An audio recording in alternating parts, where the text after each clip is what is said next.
Bom dia, amigos, companheiros de ideal espírita. Sejam todos bem-vindos. Começamos um novo vídeo continuando, a falar sobre os caracteres da revelação espírita. Hoje falaremos um pouco mais dentro dos itens de 13 até o item 19. Em nosso último encontro, dizemos que o Espiritismo não vem criar nada novo. Ele vem apenas esclarecer e acrescentar uma nova visão sobre fenômenos até então discriminados por serem incompreendidos. A codificação do Pentateuco possui ambas as partes, digamos assim, pois seu surgimento não nos chegou até nós por iniciativa do homem, mas por revelação dos Espíritos que vieram nos ensinar. Como já dissemos no vídeo anterior, sempre no momento certo, no momento aprazado, que nossa evolução foi compatível para que possamos receber essa revelação, a espiritualidade veio até nós, trazer a revelação do Espiritismo. E a outra parte é a humana, que trabalhou em conjunto para que tal revelação fosse revelada aos homens. Acontece que essa revelação não tem nada de impositiva, uma vez que um dos pilares do Espiritismo é respeitar o livre-arbítrio do ser humano. Gente, o Espiritismo, nenhum ponto da doutrina toda, do Pentateuco Espírita, nenhum livro, você vai ouvir proibições. Não pode isso, não pode aquilo. Tudo pode, mas desde que você aceite as consequências. O plantio é livre, mas a colheita é obrigatória. Se eu planto carrapicho, eu vou colher carrapicho. Se eu planto alface, obviamente, eu vou colher alface. Então, essa revelação só se dará no íntimo de cada ser humano quando ele aceitar a lei de amor e caridade, pois fora dela não há salvação. E não falamos que se você não seguir o Espiritismo, você não será salvo. Fora da caridade não há salvação, e não fora do Espiritismo ou qualquer outra religião. Se você professar Espiritismo, Catolicismo, Umbandismo, Batista e não praticar a caridade, não adianta nada. Você tem que exercer uma religião e praticá-la de corpo e alma. E praticar a caridade, amar ao próximo e a Deus sobre todas as coisas. Bom, o que é a morte? O que acontece ao espírito depois da separação do corpo carnal? Ou seja, a desencarnação. Lembra que falamos nisso? Quando o espírito sai do corpo físico, ele desencarna, ele deixa o corpo físico e vai para o mundo espiritual. Ele desencarna. Muitas pessoas não acreditam na continuidade da vida no plano espiritual e acaba por continuar a viver a sua vida aqui na Terra, porque o perispírito molda o corpo que ele viveu na Terra. Muitas pessoas, gente, acabam por não aceitar a continuidade da vida. E quando ele morre, ele não tem mais o corpo físico, ele não tem mais o corpo corpóreo, não tem mais a massa, a matéria, ele é somente um espírito. Mas quando nós desencarnamos, o nosso perispírito, que molda o corpo, que molda o espírito, normalmente nós nos mostramos com a aparência, que nós temos na última encarnação. Então a pessoa perde o corpo físico, mas não perde a aparência. Então ela morre, ela desencarna e ela continua se vendo. Aí ela não acredita, mas eu não morri, eu estou aqui, eu estou me vendo. E ela continua a viver uma vida como se ela estivesse ainda viva, apegada às coisas materiais. Em uma pergunta do Livro dos Espíritos, Kardec pergunta para o Espírito de Verdade: qual a forma do Espírito? A resposta do Espírito de Verdade é bem simples e concisa. é um clarão, uma centelha, como quer que eu queira.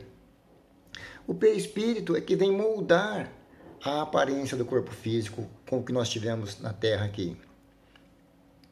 Normalmente na última encarnação, né?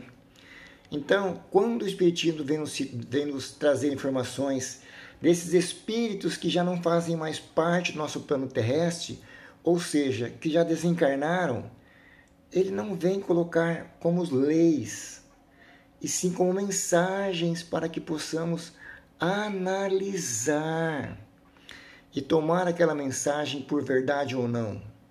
Isso faz parte da revelação humana, uma vez que nós só interiorizamos essa verdade quando passamos a acreditar nela. A revelação espírita nos mostra a comunicabilidade dos espíritos, mas não quer dizer que nessa comunicabilidade tudo o que vem dos espíritos são verdades. Todas as informações têm que levar a critério, têm que levar a consenso, têm que levar a estudo preciso para ver a veracidade dessas informações ou não. Porque assim como existem muitos falsos profetas aqui na Terra tentando ensinar falsas verdades, existem muitos espíritos também desencarnados já, que tiveram essa índole ainda no plano físico e continuam no plano espiritual, tentando ludibriar aquelas pessoas que não têm o ensejo, não têm o mérito de análise, de você levar aquela informação a critério. Vamos analisar se ela é correta ou não. Só a título de uma informação, em 1979, uma mensagem psicografada por Chico Xavier, ela foi aceita em um tribunal. Ela lhes livrou um suposto suspeito de um crime que ele não havia cometido. A mensagem não era uma lei que o juiz teria que aceitar, mas como foi analisada e conferida a veracidade da mesma, que era do espírito supostamente assassinado, ele foi aceito como prova de que aquela pessoa não cometeu o crime.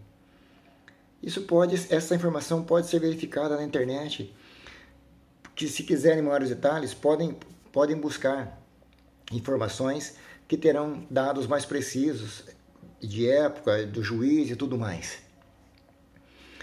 Então, nós vamos assim descobrindo essa revelação. E essa revelação se torna real só quando esses fatos são analisados com fé raciocinada. Quando uma mensagem dessa que o Chico nos trouxe, que foi analisada, que foi verificado o nome, a grafia do nome era exatamente igual à do espírito desencarnado. Não tem como corrigir tais fatos. A gente é levado a acreditar porque é provado. Não foi porque o espírito psicografou ali embaixo o nome dele que aquilo é verídico. Analisemos a veracidade das informações que chegam do plano espiritual. Todas as ciências, elas nascem e se desenvolvem gradativamente, uma colaborando com a outra, com novas descobertas. E o avanço de uma alavanca novos horizontes de descoberta para as outras, até barrar no elemento espiritual, onde as ciências materiais não conseguem explicar. E justamente aí, a nova revelação espírita traz essa maravilhosa descoberta que os tais fatos espirituais são colocados de uma maneira sensata e sem dificuldade. Ela explica uma quantidade enorme de fatos até então desconhecidos até agora. Muitas pessoas, elas acreditam no espiritismo como uma ciência, outros ainda como filosofia e outros como uma religião. Nós, espíritas, acreditamos no tríplice aspecto, como nos elucida Emmanuel em O Livro Consolador, psicografado por Chico Xavier. Podemos tornar o Espiritismo simbolizado como um triângulo de forças espirituais. A ciência e a filosofia vinculam à Terra essa figura simbólica, porém, a religião é o ângulo divino que liga ao céu. E fala mais.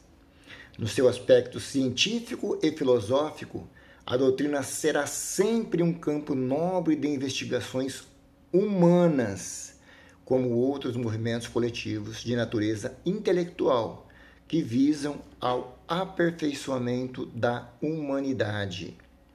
No aspecto religioso, todavia, repousa sua grandeza divina, por constituir a restauração do Evangelho de Jesus Cristo, estabelecendo a renovação definitiva do homem para a grandeza do seu imenso futuro espiritual.